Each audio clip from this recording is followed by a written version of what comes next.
Welcome back. This is episode 7 of In the Zone. I'm so excited to have Syracuse legends Gerry McNamara and Elijah Hughes joined by me today. Guys, thanks so much for coming on the podcast.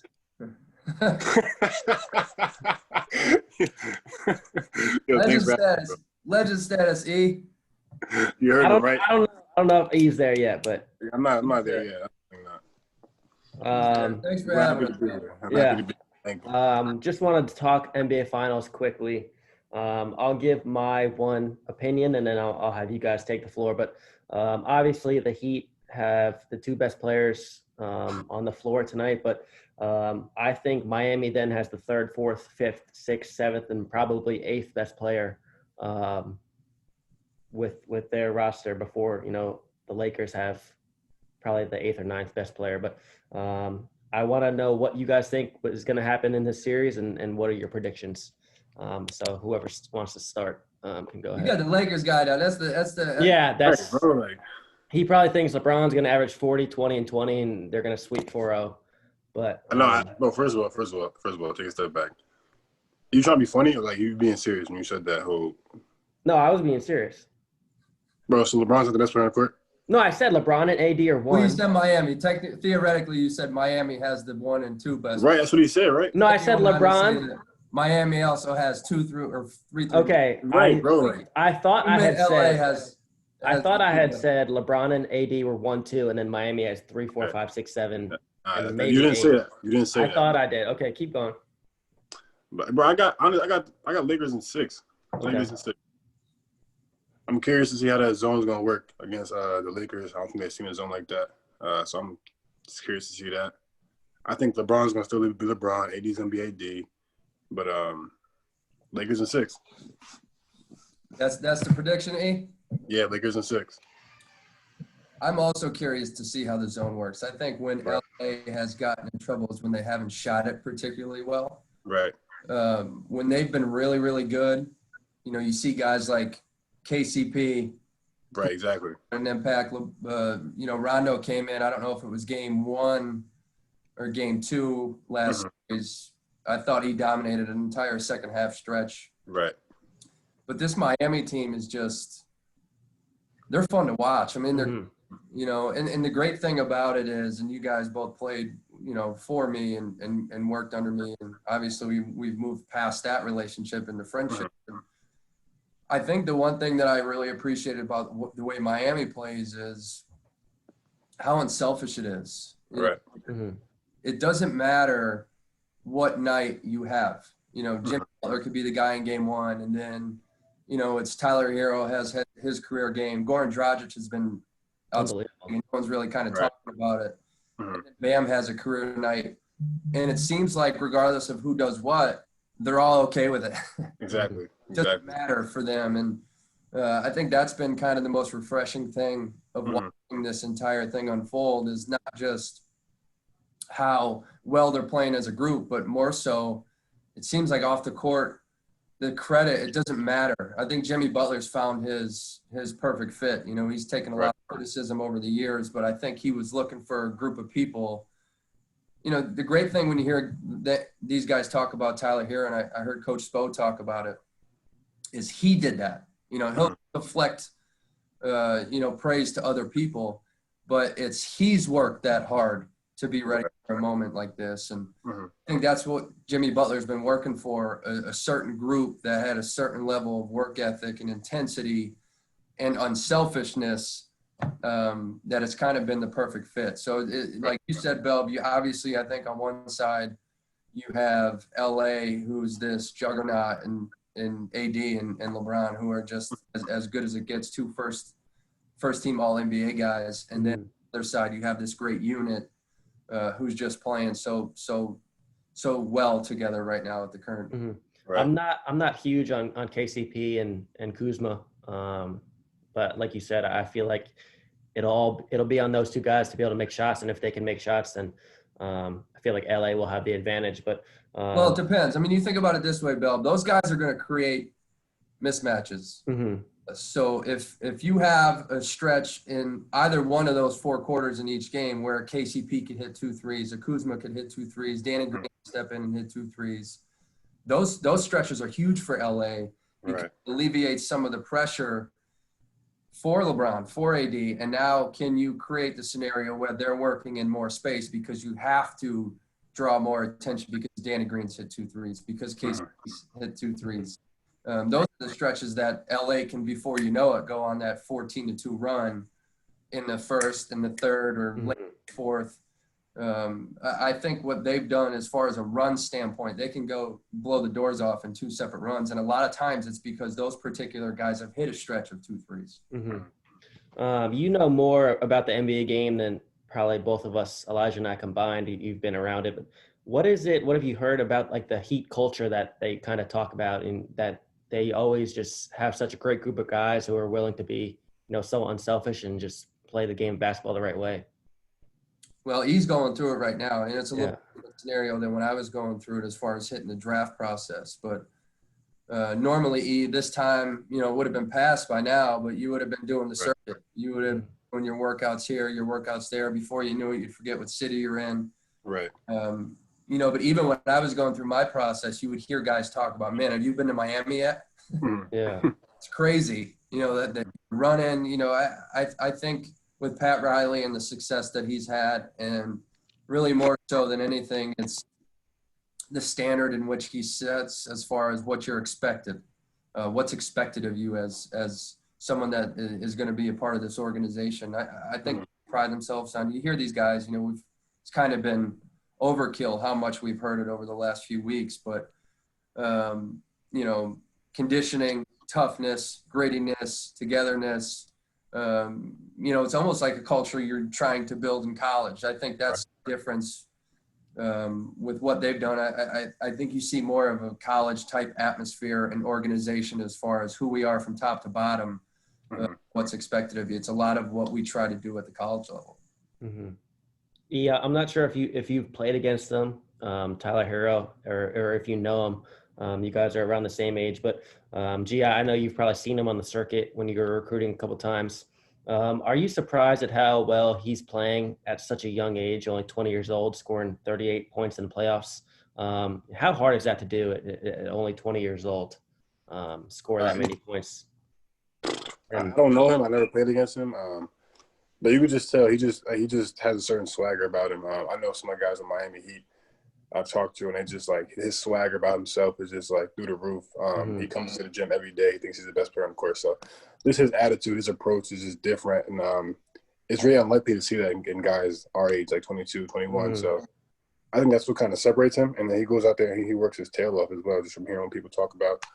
He puts in the work. Like Spo said, and Butler said, like he did it. Like he did all that. So I think just that, and then having his confidence that he has, just putting it all together. And he's at the end of the day, he's a basketball player. He's a talented basketball player. So he's going to go out there and score. So, and he just plays with ultimate confidence. I think that's what separates him from a lot of people our age. I don't know. I've never played in the NBA Finals. Right, I don't know either. Yeah, I didn't see this. I watched quite a bit. I didn't see as much of him in high school as I saw in college, but I didn't see this impact. I think it's a testament to, like E just said, and what we've been hearing is talent, work ethic, competitiveness. A combination of all of that, the right fit, good timing, but just staying ready. You guys, obviously we've been together for years. Belv, I've known you since your birth, I think. So, it's those characteristics that we try to teach that, certain guys I think have naturally. It's like E said, I saw an interview where Jimmy said he has ghetto tendencies or something like that. It's the way he said something along those lines, the way he carries himself and the level of confidence that he brings to every day, and the behind the scenes stuff. It's not just your confidence level. It's the fact that you're willing to back it up with your work. So to answer your question, how hard is it? Magic Johnson's the only other player I think to do it. Yeah. Ever. And he was pretty good. Right. What about Bam? Are you surprised at how well he's playing? Did you see him in high school? And E, did you ever play against him?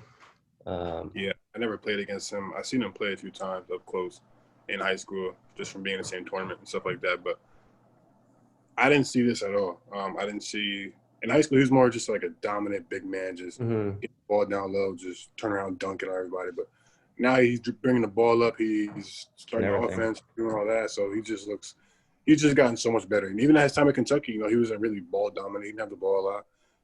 He was just kind of that big man that just played super hard and played with a high motor. And now he's just been getting better every single year. And I think that with his career night the other day just shows that how he's been getting better. And again, another guy just fits the Heat culture, wants to compete, wants to win, and it just brings that swagger to the table. So he just fits. And then, but to answer your question, I did not see it at all. I did not see it at all. I think the one thing you watch him, anytime I saw him even in high school, there's a lot of guys with high-level skill sets. Mm-hmm. There's a lot of guys with big-time athleticism. And there's a lot of guys where it's just constant motor. And when I watched him, I saw the athleticism, and I always walked away like, dude, that kid plays hard. Mm-hmm. Love that about guys. And what I've seen in Bam's game is he was skilled, but he's gotten a lot better. Right. You've seen these guys in Miami improve. I think it's a testament to their skill development, their work ethic. But like he said, I didn't see this level of production. But I think it's just like with the Hero situation. He had the athleticism and he had the motor. And to become as skilled as he's become, he has the work ethic. Right. So he's just put it all together. I mean, like you guys are saying, for him to handle the ball, bring it up, to initiate offense, to operate from 17 feet, and then that what we haven't even talked about is his intelligence level. Right. He's been terrific. He's been a huge difference in what they've done. He obviously was a difference in their closeout game. But I didn't see this level of production, certainly not this early in his career. But again, he had the motor. There was no doubt about it, and that has followed suit. I just have one more question about one particular guy, and then we'll get back to kind of the series talk. But obviously, you guys are both great shooters. Where does Duncan Robinson rank in the NBA right now in best three-point shooters? Is he top 5? You mean like the NBA, right? Like the last two teams right now? No, like all the NBA. Where does he rank in the best three-point shooters? Top 5, top 10? Obviously, Steph and Clay are probably 1, 2. JJ Redick's probably up there in the top 5 somewhere. Kyle Korver. Yeah, Kyle Korver. Where does Duncan Robinson fit that list? He's top 10 for sure. Top 5? I mean, he's legit, dude. He is. I want to get your opinion on him, G, and just too, and his shooting, obviously. He had ratchet. Yeah. What he's been doing, he's been unbelievable. His footwork is terrific. I think the big thing is like the way he moves. I mean, he constantly running everywhere. That two-man game. He's maximizing his opportunities. Mm-hmm. There's been a lot of guys that have been great shooters that probably haven't had the platform because they weren't willing to move the way he does. Right. And, the thing that I knew he was great, but I knew he was a great shooter at Michigan. Mm-hmm. But the thing that solidified it for me was, I don't know what game it was, when he had the kick out in the corner and he had already hit like 3 threes early and they kicked it out and he didn't move it. Right. You remember that game? He caught it here and went up. He didn't adjust it. He caught it and just went right into shot motion. And then they showed a clip of him working pregame. Mm-hmm. It's the same thing. Catch shot, movement, no adjustment, get it off quick. And he's got an elite level ratchet. He maximizes every possession because he's willing to work as hard as possible. And I saw the pregame workout. He works on that. Mm-hmm. So he's right up there. I mean, you could put him in the category. I've been around JJ. I've been around Kyle Korver. They're as good as it gets. I think from a pure shooting standpoint, he's right up there with the best. Yeah. Right. Also from just from working with, G-Mac over the years, just from his shot, every shot looks the exact same. Mm-hmm. Like he could be off bounds going one way, but he's pretty much square. His shot mechanics, everything looks the exact same. So that's pretty impressive as well. Like shooting off the move, it's really hard to get that kind of the hips and the same motion and everything like that. So that's what really is impressive to me. Like, he could just shoot off the dribble, off the catch, on the move. So that's really impressive to me. Every shot looks the exact same. And set the feet. Exactly. 1-2s, hops, right, left, right. He does it all. I mean, Crazy. Yeah. His footwork, his speed to shot, his release. Right. Some of the shots he takes now are so difficult now, too. Oh. I remember watching them earlier in the season, and he was passing a lot of them up. And it's just the same thing like we were talking about earlier, like the Heat culture. They were just feeding it to him, just shoot. He was man, we talking too much about Miami, bro. What's up? All right, go ahead. Go talk to the Lakers. Who's gonna? Assuming Dion's not gonna play, because if he plays, Lakers in 4, right? But assuming he's still hurt, right? Who is going to be the third guy for the Lakers outside of LeBron and AD? Who's going to be the third guy who's going to be able to score and give them other things that they're going to need to win? See, I like Kuzma a lot when he's not forcing the issue. When he's not forcing the issue, when they played Denver, bro, he got into that one-on-one battle with Michael Porter. I don't like that, but when he's used as a cutter, he's used as a guy to just be more of like pretty much just a cutter, play off to make the game easier. He's really good for them, bro. He's really, really good. But I don't like when he gets into that. He tries to force the issue because he didn't get a shot in 3 or 4 possessions. I don't like him, that guy. I like him being as a cutter, offensive rebound, playing hard kind of guy. So he can really help him a lot if he's just playing the right way. Mm-hmm. But I mean, Rondo proved he could be that guy. Like, Kuzma could be that guy. Rondo gets people involved, but exactly. He does. He's been a huge help the past series. Different ways to impact the game. Yeah. Right. I think you saw it with Jeremy Grant with Denver. Mm-hmm. He can impact the game on one end of the court, and then when Mm-hmm. on both ends of the court. So I think Rondo, to me, I'm going to go with experience. Mm-hmm. A guy that's been there, and he's been there a lot. Right. And like he said, he's proved it in the last series that he's kind of taken off. I didn't expect him to come back from injury and be as effective. Yeah, me neither. He was right away. And the fact that he's been there at a high level, and toward the end stretch of that group with Paul Pierce and KG and Ray Allen in Boston, you could have easily made the argument that Rondo was the best player at that time when they were. Mm-hmm. I don't think that's. I mean, I thought he was. Crazy. That's not crazy. Yeah.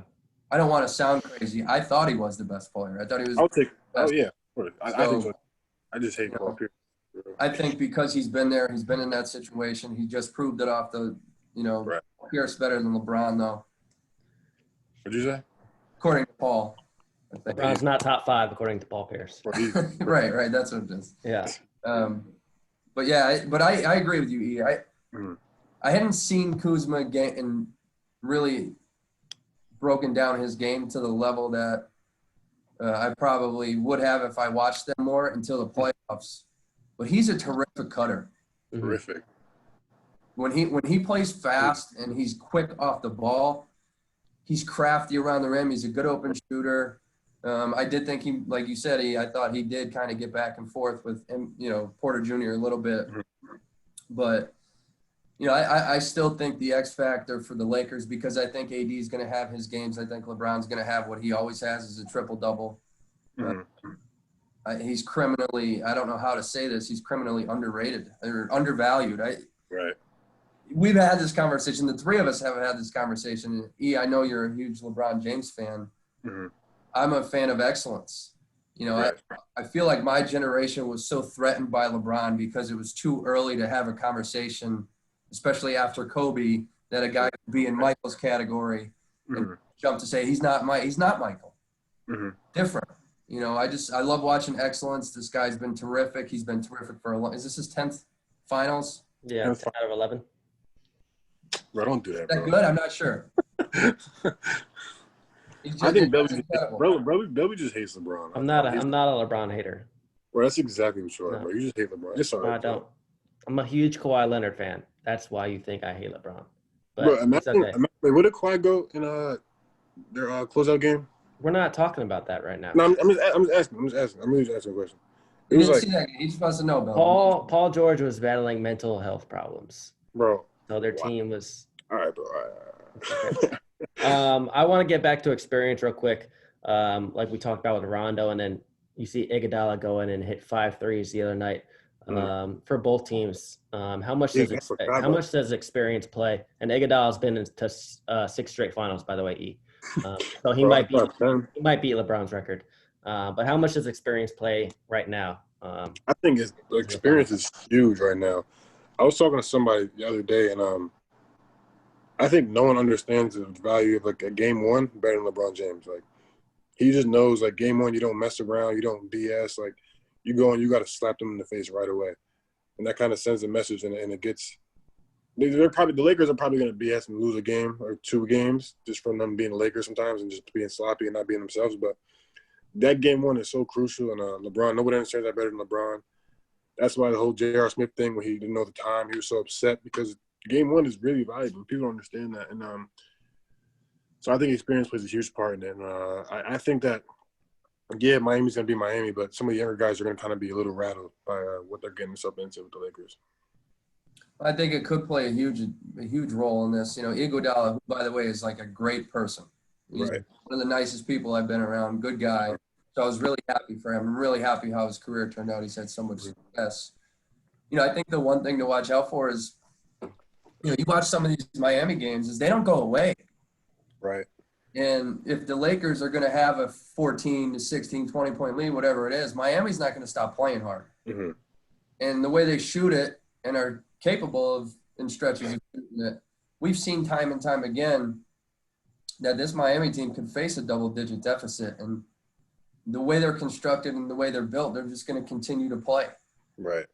So I think that's the one thing to really watch for early is, you know, in one of these game ones or game twos, you know, is one team going to drop a lead or not? Like LA got lucky that AD bailed them out. Yeah. Because that's what happened to them. Yeah. They had control of the game. They took the foot off the pedal, and before you knew it, you had lost your rhythm. I hate that about them so much. It happens a lot. You know, right. The NBA, it's a short shot clock, and teams are vulnerable. Right, exactly. Yeah, it's going to be interesting to see how it plays out. But like you said, LeBron's been in this situation. They lost the first game in round 1 and round 2. Right. So he's kind of seen it from all perspectives. He's lost the first game in the finals too. So I think experience, you know, certainly a guy like Iguodala might get more time now, especially after how he finished the last series, but more time now because he's had experience guarding LeBron James in this moment. Right. Right. So it's going to be fun. It's going to be fun to see how the first game plays out. And certainly defensively from, you know, us being some zone guys. Yeah. How the zone plays a factor in game 1. Right. Facts. It's going to be fun. Yeah. I'm excited I'm happy that the Heat are playing the zone. Because I still get a bunch of texts and calls and stuff like that about why Syracuse still plays 2-3, you know, can't play zone anymore in college and the NBA, nobody does it. So it's interesting to see them play it, and it's obviously working. But I know you guys are busy, so I don't want to take too much of your time. Thanks so much for joining me today, guys. I really appreciate it. Any last thoughts? G, you want to give your prediction on the series? E said Lakers in 6. I might have to agree with them there. Lakers in 6. That's my prediction. Lakers in 6. Thanks for having me on, Bill. Yeah. Will you be surprised? Belby, what's your prediction, Bill? What's your prediction, Bill? Will you be surprised if the Heat take the series? Do they have a chance of taking the series? No. Yes. Nope. Belby, I want to know Belby's prediction. I don't know. I'm not sure yet. Boy, you're such a corner. Yeah, how are you going to have your show? Okay, I'll go. I'll make predictions. I'll go Lakers in 7. You're going the distance. Okay. So you're going to bet against LeBron in Game 7. That's what you're saying. I just said Lakers in 7. So let them win. He wanted to have that argument, Bill. Yeah, he did. He did. My fault. But Anthony Davis can bail him out. It's whatever. Well, you just hate LeBron, bro. I don't hate LeBron. No, it's all right. He'll be playing the Nuggets right now if AD didn't hit that shot, but it's okay. All right, bro. And where's Giannis? I'm not a Giannis fan. Bro, you love Giannis, bro. I don't want to hear it, bro. What are you talking about? I've never said anything positive about Giannis. All right, bro. All right. But E, G, thanks so much. I really appreciate it, guys. All right, fellas. Yeah, Appreciate talk it. to you guys soon. I miss you guys. Bell, get it. Yeah. I'll Miss you try. too, G. Miss you too, G. E, keep doing your thing in the draft process. Talk to you soon. All right. Appreciate Thanks, it. guys.